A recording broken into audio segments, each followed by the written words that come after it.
Hi friends, இன்னைக்கு நம்ம கலனி புளிச்சாறு எப்படி பண்ணணும்னு சொல்லிட்டு தான் பார்க்க போறோம். கலனி புளிச்சாறு பண்றதுக்கு பார்த்தீங்கன்னா ஒரு பவுல் நிறைய சின்ன வெங்காயம் எடுத்துக்கோங்க. மோஸ்ட்லி பார்த்தீங்கன்னா சின்ன வெங்காயத்துல பண்றதுதான் நல்லது, நல்லா டேஸ்டாகவும் இருக்கும். இது கூடவே 2 கொத்த அளவுக்கு கருவேப்பிலை, 2 வரமிளகா, 2 பச்சை மிளகாய் வந்துட்டு கீறி வச்சிருக்கேன். கலனி புளிச்சாருக்கு தேவையான பொருட்கள்லாம் பார்த்துட்டோம். இப்போ பார்த்தீங்கன்னா ஒரு எலுமிச்சம்பழம் அளவுக்கு புளியை வந்துட்டு ஊற வச்சிருக்கேன். புளி எதில் ஊற வச்சிருக்கேன்னு பார்த்தீங்கன்னா அரிசி கலந்த தண்ணியில தான் வந்துட்டு ஊற வைக்கணும். அப்போதான் பார்த்தீங்கன்னா கலனி புளிச்சாறு ரொம்ப சுவையாக இருக்கும். ஒரு எலுமிச்சம்பழம் அளவுக்கு புளியை கரைச்சி இந்த மாதிரி எடுத்து வச்சிருக்கேன். கலனி தண்ணியில தான் நம்ம வந்துட்டு பண்ண போகிறோம். இப்போ கலனி புளிச்சாறு பண்ணுறதுக்கு ஸ்டார்ட் பண்ணிடலாம். அடுப்பை வச்சு கடாய் வச்சிருக்கேன். கடாய் வந்துட்டு நல்லா ஹீட் ஆனதும் தேவையான அளவுக்கு நல்லெண்ணெய் சேர்த்துக்கலாம். எண்ணெய் பார்த்தீங்கன்னா நல்லா காயட்டும். எண்ணெய் பார்த்தீங்கன்னா நல்லா காஞ்சிருச்சு. 1 டேபிள் ஸ்பூன் அளவுக்கு கடுகு சேர்த்துக்கோங்க.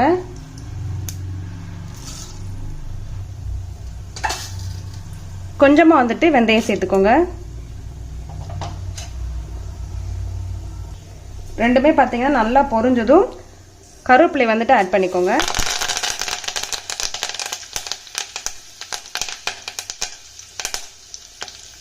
இது கூடவே நம்ம கீறி வச்சிருக்க 2 பச்சை மிளகாவை சேர்த்துக்கலாம்.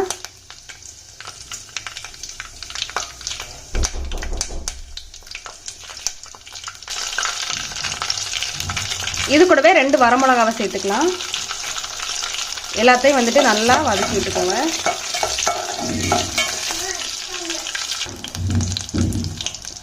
இப்போ நம்ம கட் பண்ணி வச்சிருக்க சின்ன வெங்காயத்தை இது கூட சேர்த்துக்கலாம்.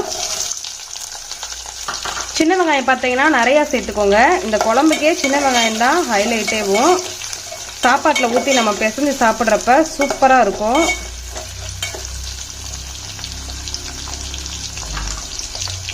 அந்த காலத்துலலாம் பார்த்தீங்கன்னா பாட்டிமார்கள் வந்து இந்த குழம்பு நம்மளுக்கு வச்சு கொடுப்பாங்க. வெறும் சாதத்தில் இந்த குழம்பை ஊற்றி நம்ம சாப்பிட்டோம்னா சூப்பராக இருக்கும். சைடிஸ் கூட எதுவுமே தேவை கிடையாது. தேவைப்பட்டுச்சு அப்படின்னா நீங்கள் கொஞ்சமாக துவையல் கூட பண்ணி சாப்பிட்லாம், சூப்பராக இருக்கும். இந்த குழம்பு பண்ணுறதுக்கு பார்த்தீங்கன்னா ரொம்ப நேரம் வந்து டைம் எடுக்காது. வெங்காயம் மட்டும் நம்ம நறுக்கி வச்சிட்டாலே போதும், டக்குன்னு நம்ம ரெடி பண்ணி முடிச்சிடலாம். வெங்காயம் வந்துட்டு ஒரு பாதி அளவுக்கு மட்டும் குக் ஆனால் போதும். பேலன்ஸ் வந்துட்டு நம்ம தண்ணி கொதிக்கிறப்ப வெந்துடும். இப்போ கொஞ்சமாக வந்துட்டு மஞ்சள்தூள் சேர்த்துக்கலாம்.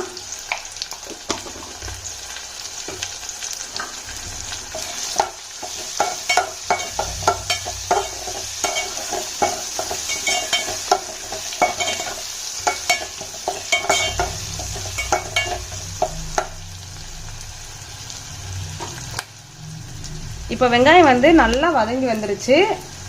நம்ம கரைச்சி வச்சிருக்க புளி கரைசலை இது கூட சேர்த்துக்கலாம்.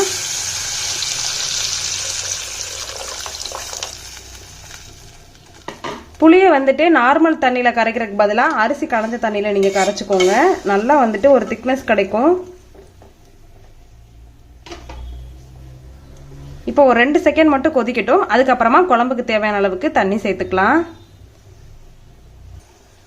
இப்போ நல்லா வந்து நுரக்கட்டி வந்திருக்கு.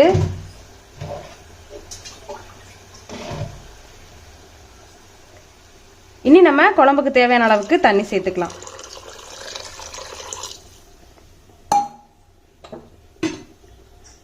தேவையான அளவுக்கு உப்பு சேர்த்துக்கோங்க.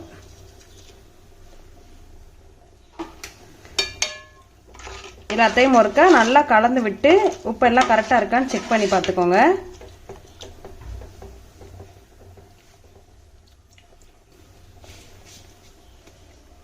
மேலாப்புல கொஞ்சமாக வந்துட்டு பெருங்காயத்தூள் சேர்த்துக்கோங்க. அவ்வளோதான். எல்லாத்தையும் கலந்து விட்டுட்டு குழம்பு வந்துட்டு ஒரு 10 நிமிஷம் வந்து நல்லா கொதிக்கிற அளவுக்கு விட்டுருங்க. அப்படியே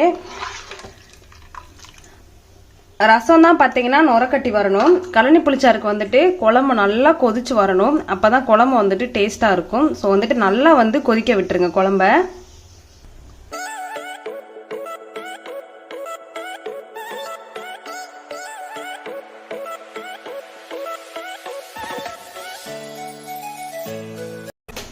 இப்போ பாருங்க, குழம்பு வந்து நல்லா கொதிச்சுக்கிட்டு இருக்கு. இப்போ 1 செம்பு அளவுக்கு தண்ணி ஊத்துறோம்னா அது 3/4 செம்பு அல்லது 1/2 செம்பு அளவுக்கு வத்தி வரணும்.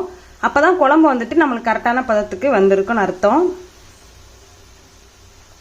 நல்லா வந்துட்டு கொதிக்க விடுங்க. அந்த புளியோட பச்சை ஸ்மெல் எல்லாம் போயிட்டு தான் குழம்பு வந்துட்டு டேஸ்ட்டாக கிடைக்கும் நம்மளுக்கு.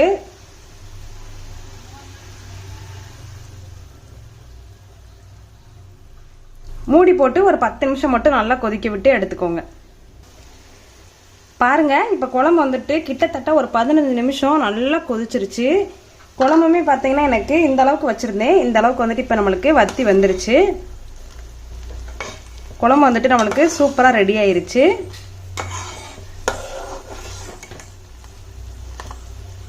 இதை ஒரு பவுலில் நம்ம மாற்றி வச்சுக்கலாம். ஸ்டவ் ஆஃப் பண்ணிக்கோங்க.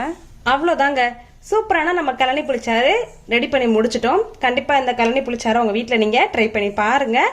ட்ரை பண்ணி பார்த்துட்டு எப்படி இருந்துச்சு உங்கள் ஃபீட்பேக்கை மறக்காம என்னோட கமெண்ட் செக்ஷனில் ஷேர் பண்ணுங்கள். என்னோட வீடியோ உங்களுக்கு பிடிச்சிருந்துச்சு அப்படின்னா என்னோட சேனலை லைக், ஷேர், கமெண்ட் பண்ணிக்கோங்க. கூடவே பக்கத்தில் இருக்க பெல் ஐக்கானையும் கிளிக் பண்ணிக்கோங்க.